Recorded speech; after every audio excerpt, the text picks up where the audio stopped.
And then the worst snake of all is malevolence. And I think that's technically correct, because one of the things that you view, for example, when you're looking at post-traumatic stress disorder, is that it's almost always the case that someone who suffers from post-traumatic stress disorder, which you might think of as a real life reincarnation of the fall, is that people encounter something malevolent and it breaks them, because it's the worst thing to understand.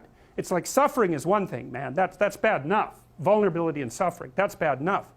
But to encounter someone who wishes that upon you and will work to bring it about, that's a whole different category of horrible, especially when it also reflects something back to you about yourself. Because if someone else can do that to you and they're human, that means that you partake of the same essence. Strangely enough, that's actually the cure to some degree to post-traumatic stress disorder.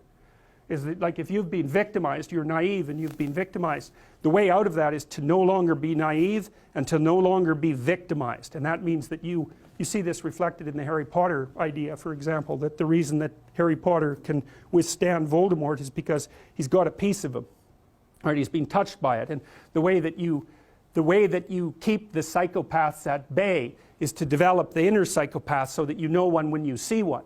Right? And then, but that's a voluntary thing. So it's like a set of tools that you have at your disposal, which is full knowledge of evil. And that does, Nietzsche said, if you look into an abyss for too long, you risk having the abyss gaze back into you, right? The idea is that if you look at something monstrous, you have a tendency to turn into a monster. And people are often very afraid of looking at monstrous things exactly for that reason. And then the question is, well, should you turn into a monster? And the answer to that is, yes, you should. But you should do it voluntarily and not accidentally. And you should do it with the good in mind rather than falling prey to it by possession, essentially, because that's the alternative. Now, how does it possess you? That's easy. Your suffering makes you bitter. Your bitterness makes you resentful. Your resentment makes you vengeful. And once you're on that road, you go down that a little bit farther, man.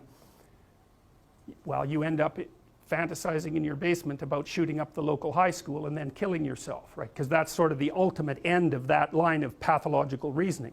Being should be eradicated because of its intrinsic evil, and I'm exactly the person to do it, and I'll cap it off with an indication of my own lack of worth just to hammer the point home, right? And if I can garner a little posthumous fame along the way, well, that'll satisfy my primordial primate dominance hierarchy imaginings too, at least in fantasy. So, you know, it's the full package if you want to go down that route. And of course, people don't like to think about that sort of thing, and it's no bloody wonder. But without the capability for mayhem, you're a potential victim to mayhem. So you need your sword. It should be sheathed, but you need to have it. And it's very frequently the case. If you treat someone with post-traumatic stress disorder, there's two things you have to do.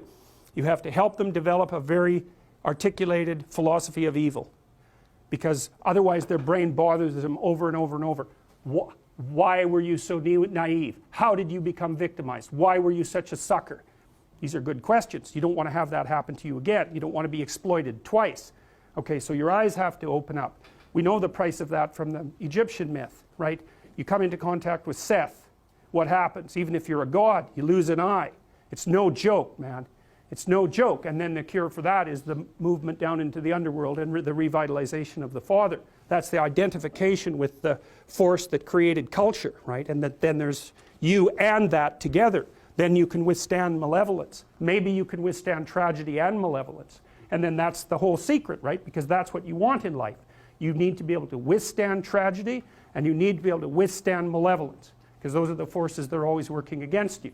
And so this is associated with the Jungian idea of incorporation of the shadow, right? You have to be, we know this, God, we know how predators work with regards to children even.